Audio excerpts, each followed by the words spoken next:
Welcome to All Right in Sin City, a podcast about writers and writing in the Windsor-Detroit region. Your podcasters today are Irene Moore Davis, author, educator, and local historian. Kim Conklin, Windsor-based writer and filmmaker. And me, Sarah Jarvis, former bookseller, publishing rep, and literary festival chair.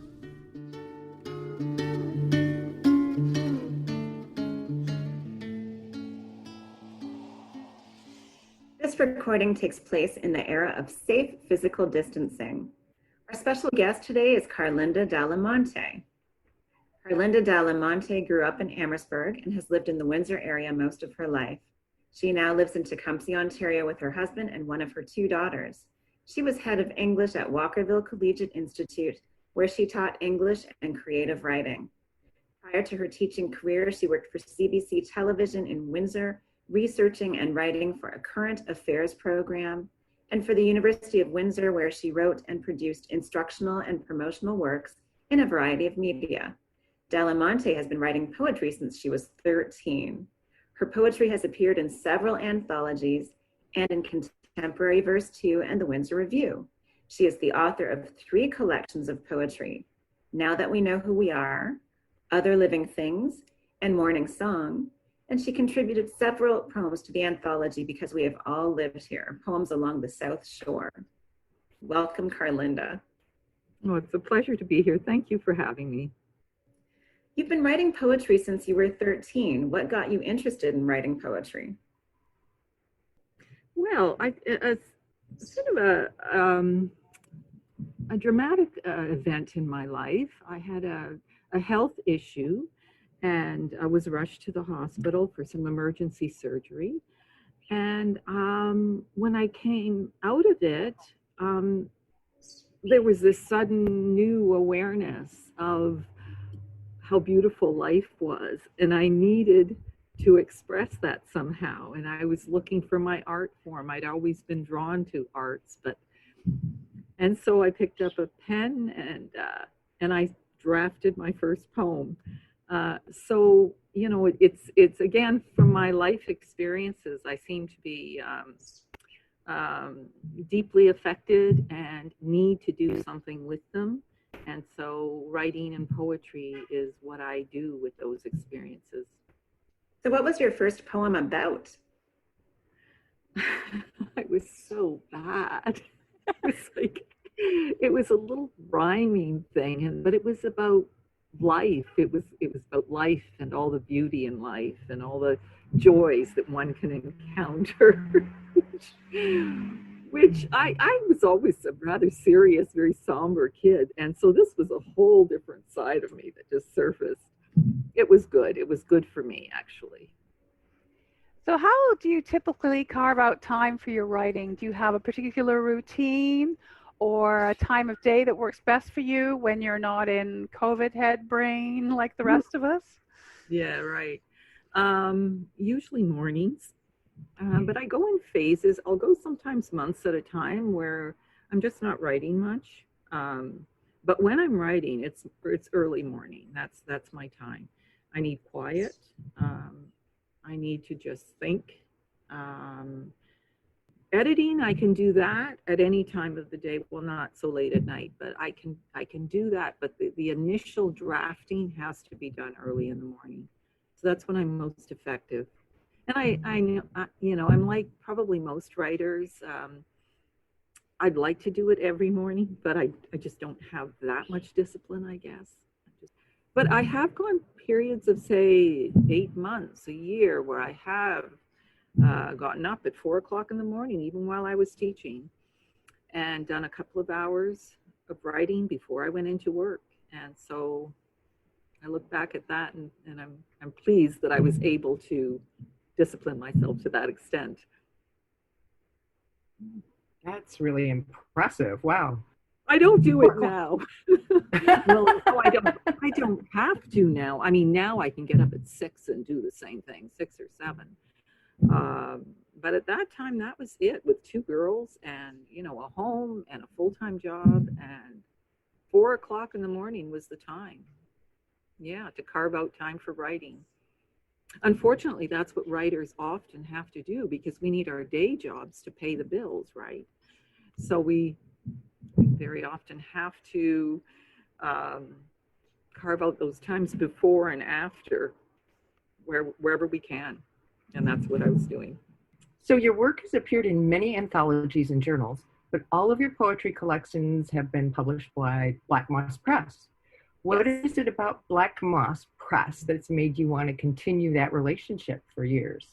Well, I have a good relationship with the publisher, Marty Gervais. He's a good man, and he did encourage me. After the death of my mother, we're sort of to back up a bit to my first book. That was another extremely powerful event in my life, and I needed to do something with that. And that was again when I turned to poetry, but as an adult, I was in my 40s at that time. And Marty was so supportive. I called him and I ran some things by him. He was very positive. And I guess I have a sense of loyalty. I'm a very loyal person when people are good to me, and I like to be around people who are good. And I think he's a good man. I think he does good things in the community, and he was certainly good to me. So I've stayed with him. That's not to say I wouldn't pursue other publishers too, but yeah, I would have to say that that's why I've stayed with him. So from your first collection of poetry released in 2004 to the work you're producing now, how would you say you've evolved as a poet? That's a good question. I know that I've grown as a poet. I think that I'm doing things that I would not have been able to do 20 years ago, 16 years ago. I'm using language in ways that I might not have had the courage to explore back then. Although I was an English teacher, confident in the language and so on.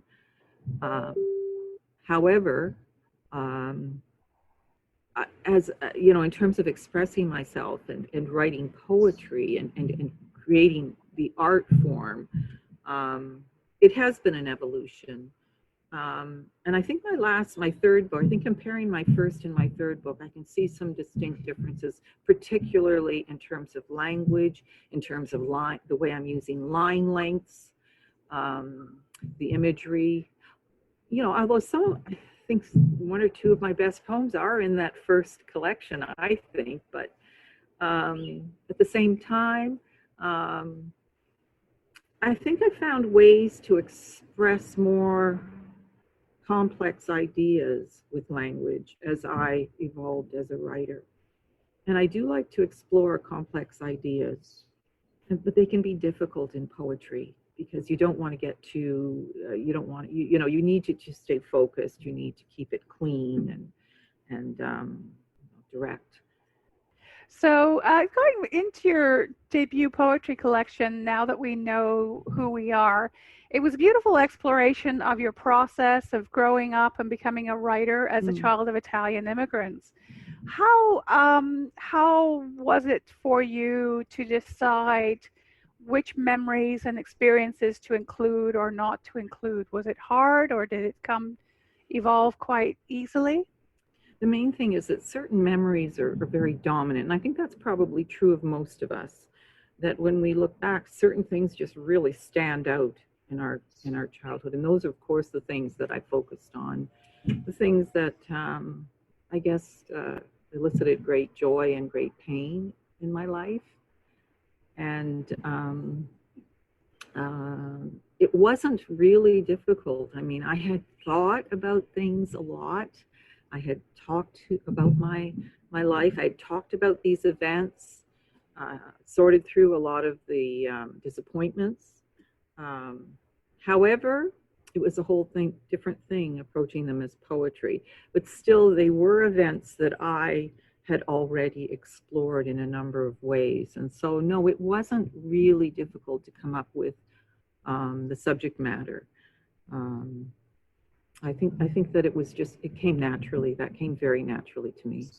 Other Living Things, published in 2009, also focused primarily on poems about growing up, but maybe not so autobiographical. So there was a greater emphasis on social challenges such as domestic abuse and child abuse and the violence of school kids. What inspired you to create that collection? I think that I've always been really conscious of the fact that we carry those events of childhood with us for so long. We expend so much energy working through those events. It just seems such a shame. It just, I saw it, I experienced it myself, but I saw it in my students, of course. And it's always, it's always been my thought that, God, if we could just reduce those tragic events, especially in those first 15 years, which are so formative, which are so powerful in our lives. If we could just reduce the pain of those years, I think that we'd all be better off.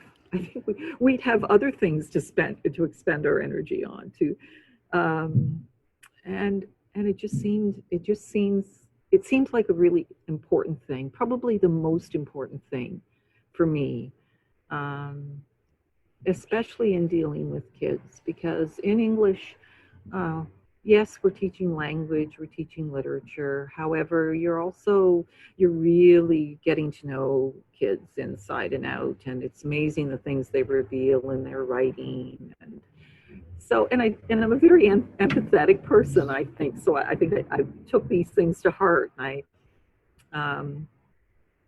regretted, I very much regretted that there was so much pain in the world. I just wanted to end it. And I think that maybe by writing about it, by saying, look, this happens, let's stop doing it. That would be the end result of my writing, I hope, is that people would just say, yeah, this is what happens. It's not worth it. Let's put an end to this. So I think it was probably my attempt at some kind of social change, maybe, and just to inspire people to be more conscious of dealing with young people and how much of an impact, even as a teacher, it often surprised me how the things I could say could be misinterpreted by a student and could hurt them. And then I'd feel so badly. And I'm sure this is the case with all teachers. I was a kind teacher, don't get me wrong. However, you just don't know what triggers people have. And we make mistakes. And so, I saw the mistakes that I made as well. I didn't want to make those any more than I guess I had to, So your 2018 collection, Morning Song, was once again very much rooted in family. It was an exploration of the period of time around the death of your sister. Was the process of writing that book different from your other previous writing projects? Well, it was highly focused on a 9-month period, right? The period of time from which my sister was diagnosed to the time she died, and even after that. So I'd say probably a 12, maybe 18-month period. So in that sense, yes, it was very focused. It was also interesting too, because I didn't do any of that writing during that time. I did it all after the fact. I needed to step away from it. And those were largely the mornings when I got up. I was still working. I got up at 4 and worked through these things. And I think if you read the book, you'll notice there are a lot of references to the night, to the morning coming. And of course it is called Morning Song. So while I was doing it, I didn't see the entire shape of it. It was done in sort of just bits. And but then I did see that it was very much a sort of working through the night to the point where the sun rises and there's hope again. So, yeah, that was it was different in that way. It was also different because I had really interesting relationship with Tim Struthers, who teaches English at the University of Guelph, was kind enough to agree to edit my poems as I wrote them. And so we had an arrangement where I would send him a poem each week, and he would send it back to me with comments, and I learned so much from him. So that was a really special experience. And I'm sure the poetry is much better for that reason. So, reaching out, 8 of your poems were included in the 2017 anthology, Because We Have All Lived Here, the poems along the South Shore. And that was edited by John B. Lee, and there were 7 poets, right?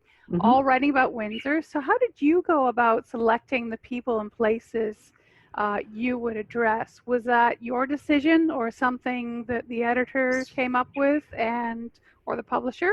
The publisher came up with the areas and assigned the areas, and mine was just a Windsor. I was just given, so I read that as downtown Windsor. Other people had Riverside, others had South Windsor, the West End. I was given Windsor, so my poems tend to focus on that area, but I also felt that I could pretty much go anywhere if I wanted to. And in some cases I probably did. So yeah, that's pretty much how we divided that. That was a really nice experience too. It was so good to work with the other poets in the community. I treasure those meetings we had. They were special. They were really, really good. It's just, I love getting together with other poets in that atmosphere of workshopping. So that process of collaboration must be very unique, very different from the 4 a.m. Yes. Contemplations. Yeah. On the other hand, though, I did that a lot in my creative writing courses, so I was quite familiar with the whole workshopping process. But to experience it at my end with my peers was very, very nice. Something different. Something different, yes. Yeah, so the title is shared, of the anthology is shared with one of your poems. Do you remember how that came about in the process?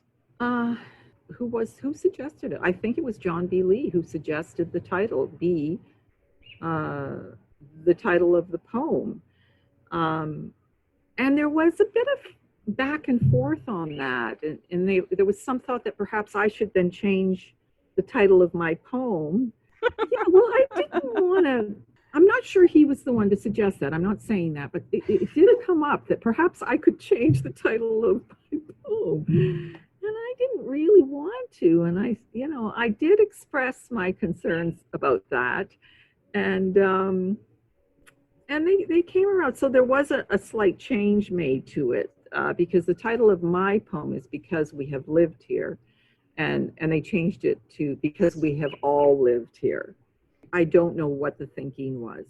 I was pleased that they liked the title, though.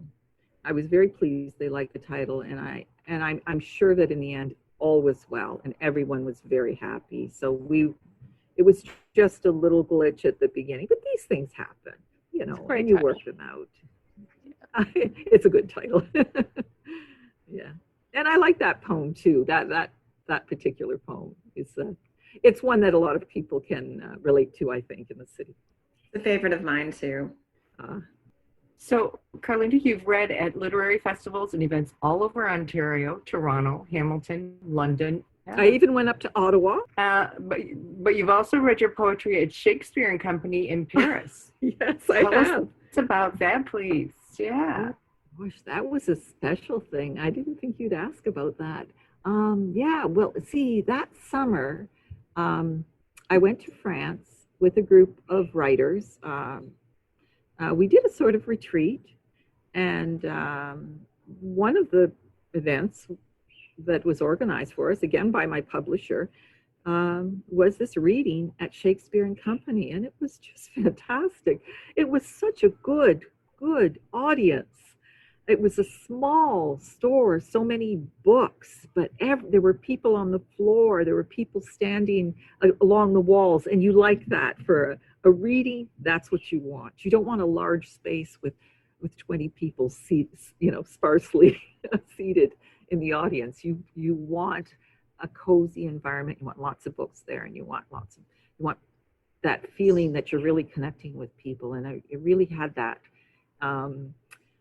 when I read there. It was really nice. And I remember one gentleman coming up to me afterwards and talking to me about my poetry.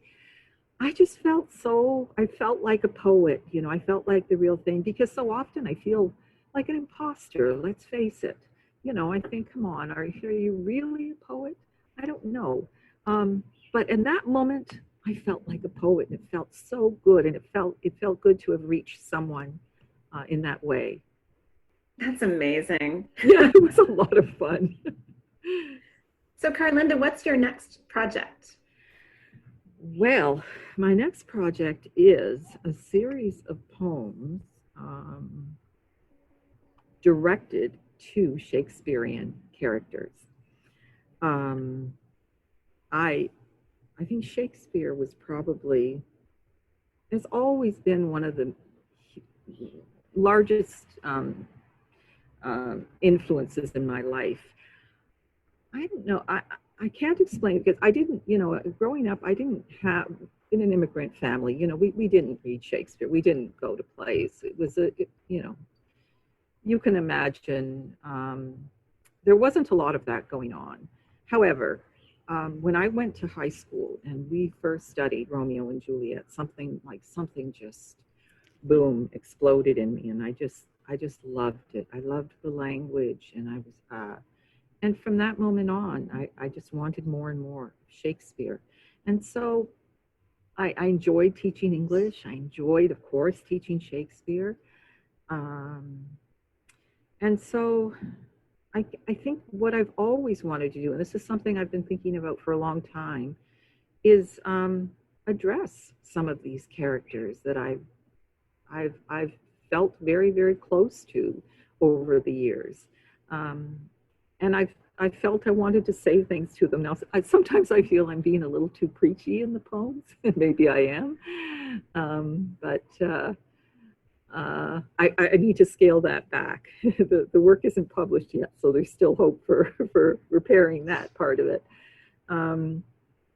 But I just think there's so much material there. I could probably spend the next 20 years doing it, but at some point I'll stop and I'll just say, this is that'll be enough. And I'm not sure if I should be exploring too many of the more obscure, the less well-known characters. I think it's probably best to stick to those that are most familiar. Although what I've tried to do with the poems is also is make them accessible to people who aren't familiar with Shakespeare, and that's a huge challenge. So if you know the plays, you're going to read a certain story, a certain line of meaning there. If you don't know the plays, I think there's still meaning for you, and I think they can still work. At least that's what I'm trying for. And that's a challenge. It's good to have a challenge, though, especially in retirement. It's a really good thing to keep your mind and heart and soul occupied. Well, we're all really looking forward to that project, especially your Three Weird Sisters poem. I know that's I can't wait. Yeah, I can't wait to have that one out. Carlinda D'Alimonte, would you like to read something for us? Well, let me, I haven't read this one, but it's not to an audience. It's actually The Light in the Window, which is the last in this book here. And it was inspired by Virginia Woolf's The Mark on the Wall, which was her first published short story. Sort of loosely inspired by it, not, But anyway, I do give her some credit there. It's called The Light in the Window, and it's the last one in the collection. Probably a little different from many of the others, but anyway, here we go. The light in the window. This morning, big breaths, aimed deep, exhaled hard. Don't chase the pain. Stay on top of it. I'm on top of it. What is that ruby streak marking the window, the fractured light of a street lamp? Or a tired foot resting on a brake pedal? Or does it emanate from inside this room? Lamplight, bouncing, scratching the window pane. Don't chase the pain, they told her. Plan for it. And she asked, have I done this to myself? Have I been cruel? Is this my life now? Drinking concentrated dandelion juice, alkaline water? They say, I don't know. It's worth a try. How am I supposed to stay ahead of this much pain? Percocet. Of the new words she taught me that year, debulking was the worst. Debulking, surgical removal of all visible tumors. A futile fishing expedition. They did it twice, and 2 6-round stints of 6-hour poison drips. We can try another, they said. No, no more. For 2 months, we pretended it was over and it was only healing and hope. We lived minutes, her eating shrimp and wafers, me foraging for new foods to try next. Why won't he give me an ileostomy? I'll find someone who will, she said, and she did. They told me she would starve to death, but I never repeated it and she never asked.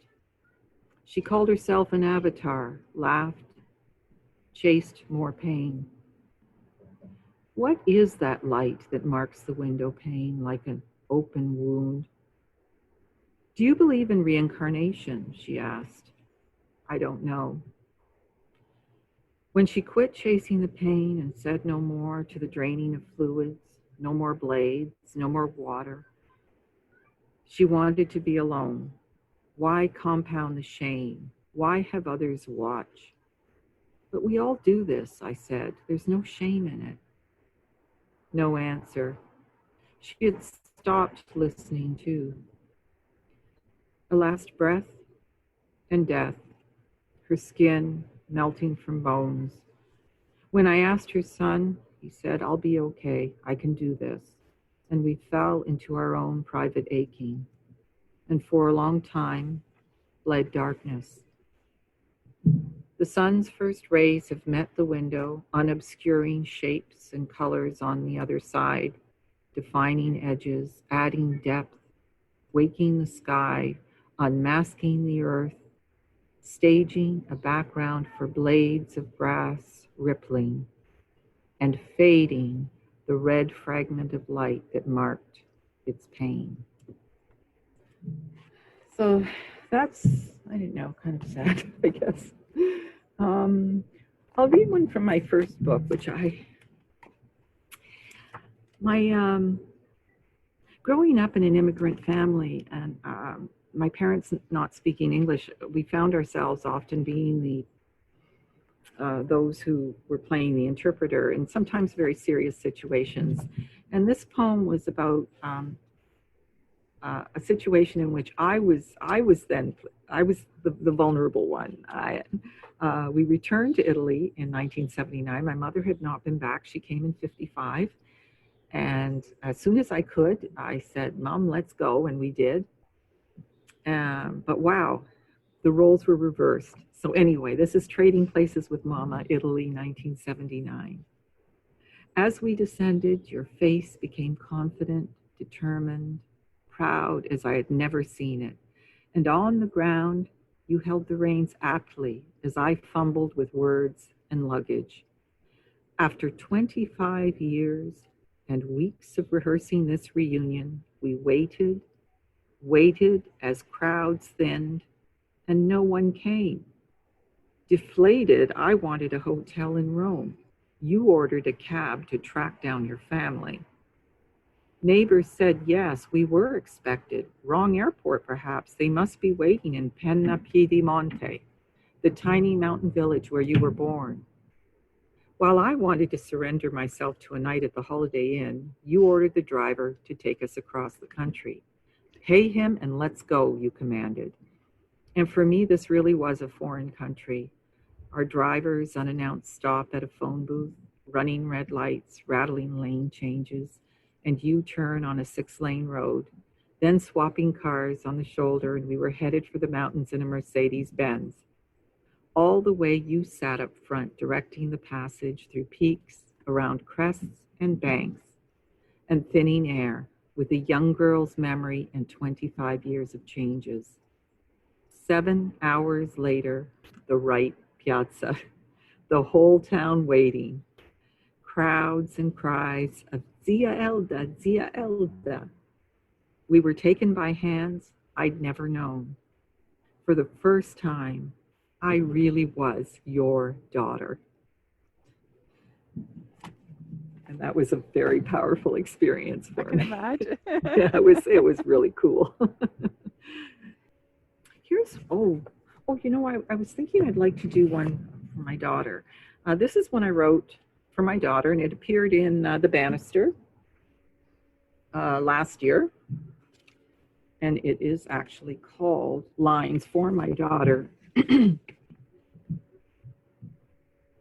Know as you move through seasons and your hair falls gray on your ears, that somewhere there will always be white, blooming, coating the gardens we've planted in sacred places behind the house or under the pearl white of the moon's watch. And when you find what you are, know that you are everything, and let the song in your feet tap sidewalks, pathways, stairs that beckon, and sink deep into the white of your bones, into the light of the place where you first opened your eyes, into the goodness of the first pure breath that filled your lungs, and know that you are everything and can love everything you are. So there's another. Carlinda D'Alimonte, that was wonderful. Thank you. That was lovely. Thank you. Okay. Thanks for joining us. Look for more episodes of All Right in Sin City wherever you listen to podcasts, or check out our website, allrightinsincity.com. For information and announcements of new podcasts, sign up to our email list or follow us on Facebook and Twitter.